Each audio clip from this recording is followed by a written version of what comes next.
America আর Israel আরো একটা বিশাল নৈতিক পরাজয়ের মুখোমুখি হইল। ইরান পৃথিবীতে এক অনন্য উচ্চতায় পৌঁছায় গেল। আন্তর্জাতিক রাজনীতিতে ইরান জাতি হিসাবে এখন শুধু সামনেই অগ্রসর হবে, আর পিছাবে না। আলহামদুলিল্লাহ, এই লড়াইয়ের নেতৃত্ব যিনি দিলেন তিনি যুদ্ধ শুরুর প্রথম প্রহরেই শহীদ হয়েছেন, আয়াতুল্লাহ আলী খামেনি, তার পরিবারের কয়েকজন সদস্য সহ। এমনকি খামেনির কন্যা, জামাতা, পুত্রবধূ এবং মাত্র 14 মাস বয়সী নাতনি কম্পাউন্ডে হামলায় নিহত হয়েছিল।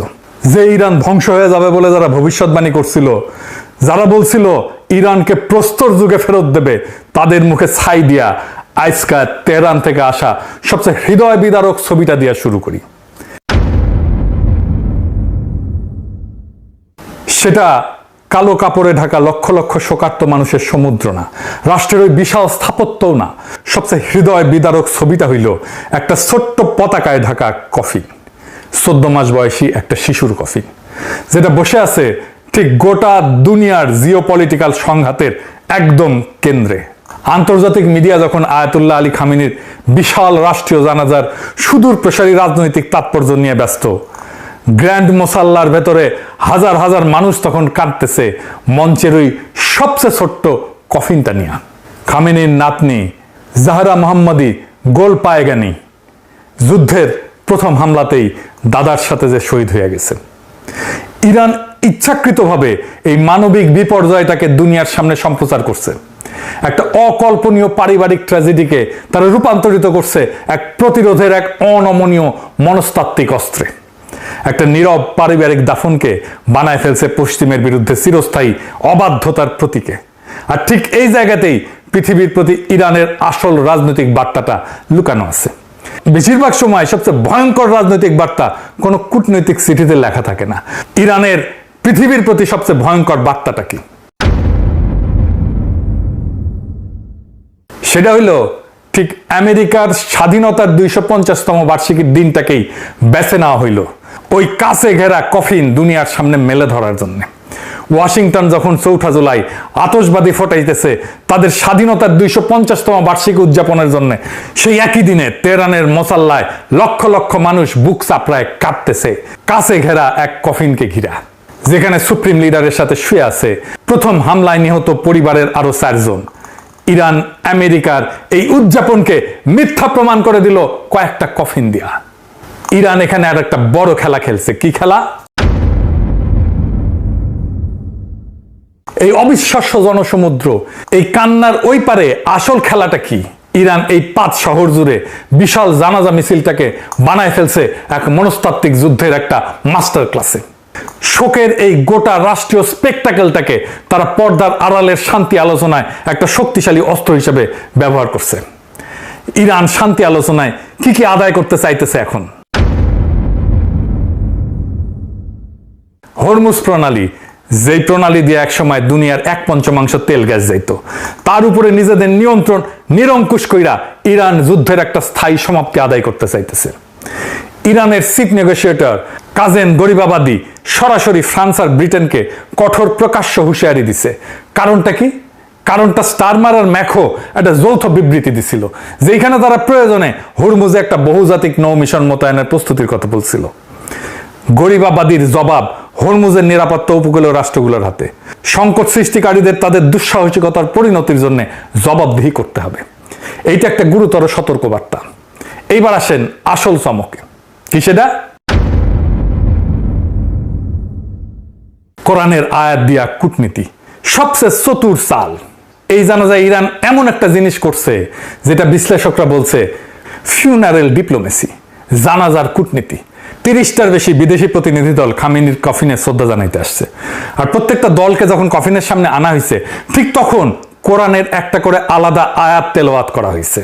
এইটা পাবলিক ডিপ্লোমেসিতে একটা নতুন জিনিস, যা আগে কখনো হয় নাই, এক অভাবনীয় উদ্ভাবন। আসেন আয়াতগুলো একটা একটা করে দেখি, আর দেখেন কিভাবে প্রত্যেকটা রাষ্ট্রকে তার প্রাপ্য অনুযায়ী বার্তা দেওয়া হয়েছে। তার আগে আর একটা জিনিস বলে নিই, ইরানের চোখে বিদেশি রাষ্ট্রগুলো 2 ভাগে বিভক্ত। এক ভাগ হইল রেজিস্ট্যান্স ক্যাম্প, যেমন হামাস, হিজবুল্লাহ, ইসলামিক জিহাদ, হাস্ত আল শাবি, লেবানন, এরা ইরানের আদর্শিক যুদ্ধের সহযোদ্ধা। ইসরায়েল আমেরিকার বিরুদ্ধে একই কাতারের লড়াকু এরা। এদের আয়াত দেওয়া হয়েছে যুদ্ধ, অঙ্গীকার, শহীদ, বিজয়ের। অর্থাৎ তোমরা আমাদের সৈনিক, আমাদের সহযোদ্ধা, আমাদের কমরেড। আর এক ভাগ হইল মিশর, কাতার, তুরস্কের মতো রাষ্ট্র। এদের বেলায় ইরানের বার্তাটা মূলত তোমরা জানাজায় আসছো, আমাদের বৈধতা দিছো, এই জন্য ধন্যবাদ, কিন্তু তোমরা আমাদের যুদ্ধের সৈনিক না। তাই এদের দেওয়া হয়েছে প্রশংসার আয়াত, জান্নাত, সন্তুষ্টি, কিন্তু যুদ্ধ বা সহযোদ্ধার আয়াত না। হামাসকে কি বলা হইল? বাংলা হইতেছে মুমিনদের মধ্যে এমন কিছু মানুষ আছে যারা আল্লাহর সঙ্গে করা অঙ্গীকার সত্য প্রমাণ করছে। তাদের কেউ কেউ নিজেদের অঙ্গীকার পূর্ণ করছে, আর কেউ কেউ অপেক্ষায় আছে। তারা তাদের অঙ্গীকারের সামান্যতম পরিবর্তনও আনেনি। অর্থাৎ তোমরা কথা রাখছো, তোমরা আমাদের লোক। হিজবুল্লাহকে কি বলা হলো? বাংলা হইতেছে তোমরা দুর্বল হও না, দুঃখ করো না। যদি তোমরা সত্যিকারের মুমিন হও তবে তোমরাই বিজয়ী হবে। যদি তোমরা আঘাত পেয়ে থাকো, তারাও অনুরূপ আঘাত পাইছে। আমরা মানুষের মধ্যে পালাক্রমে বিজয় এবং পরাজয়ের দিন ঘুরায় দিই, আর আল্লাহ জালিমদের ভালোবাসেন না। নাসরুল্লাহর মৃত্যুর পরে ভেঙে পড়া হিজবুল্লাহকে সোজা সান্ত্বনা আর সাহস। ফিলিস্তিনি ইসলামিক জিহাদকে বলা হইল সূরা আল ফাতের আয়াত। বাংলা হইতেছে যাতে আল্লাহ তোমার অতীত এবং ভবিষ্যতের ত্রুটি ক্ষমা করেন এবং আল্লাহ তোমাকে এক মহাবিজয়ের সাহায্য দান করেন। সুস্পষ্ট বিজয়ের বার্তা। সিনকে দেওয়া হইল আর এক আয়াত। বাংলা হইতেছে আল্লাহ এটি করেছেন শুধু তোমাদের জন্য সুসংবাদ হিসাবে এবং তোমাদের হৃদয়কে আশ্বস্ত করার জন্য, আর বিজয় তো কেবল আল্লাহর পক্ষ থেকেই আসে। একটা ইতিবাচক বন্ধুত্বপূর্ণ আয়াত। ইরাকের হাসদ আল শাবি বা পিএমইউ বাহিনীকে বলা হলো যারা আল্লাহর পথে শহীদ হয়েছে তাদের মৃত বলো না, বরং তারা জীবিত, কিন্তু তোমরা তা উপলব্ধি করতে পারো না। শহীদের মৃত্যুর আয়াত। আর এবার সবচেয়ে আলোচিত এবং সবচেয়ে ধারালো আয়াতটা সৌদি আরবকে। যখন সৌদি প্রতিনিধি দল কফিনের সামনে আসলো তখন পড়া হলো সূরা আল ইমরানের 13 নম্বর আয়াত, বদর যুদ্ধের আয়াত। রিটার সাহেব শোনান।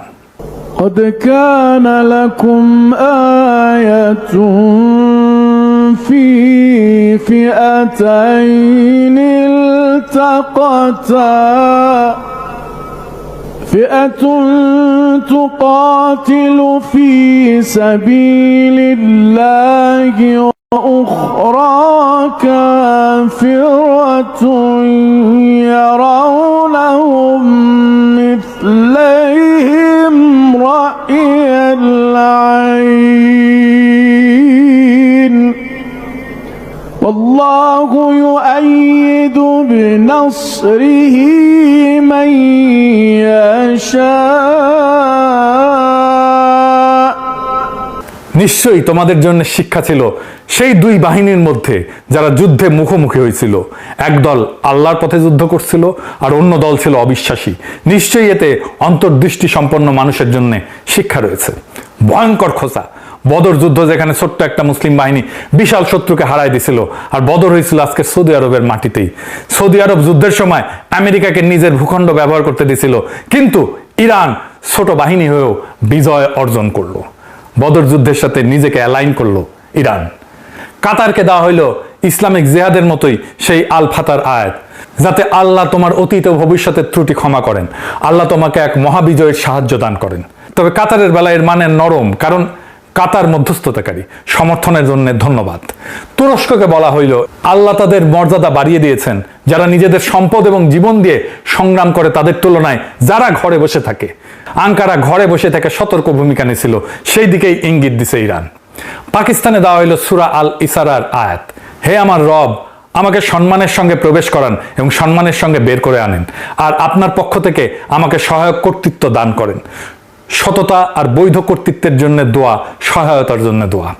আর মিশরকে বলা হইল তাদের প্রতিদান তাদের রবের কাছে হবে চিরস্থায়ী জান্নাত, যার নিচ দিয়ে নদী প্রবাহিত। আল্লাহ তাদের প্রতি সন্তুষ্ট আর তারাও আল্লাহর প্রতি সন্তুষ্ট।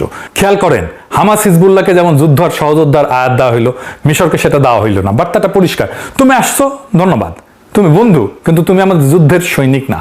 দেখলেন তো, একটাও শব্দ আনুষ্ঠানিক বিবৃতিতে বলা হয়নি, অথচ পুরো একটা কূটনৈতিক বার্তা। কে বন্ধু, কে সন্দেহভাজন, কে বেঈমান, সব বলে দেওয়া হইল শুধু কোরআনের আয়াত দিয়া। এটা সাইকোলজিক্যাল ওয়ারফেয়ারের মাস্টার ক্লাস। আর কি হইল? নতুন নেতৃত্বের অভিষেক। এই জানাজা সপ্তাহ ইরানের জন্য শুধু একটা শোক না, এটা একটা বার্তা। নেতাকে শহীদ করা যায় কিন্তু নেতৃত্বের ধারা থামানো যায় না।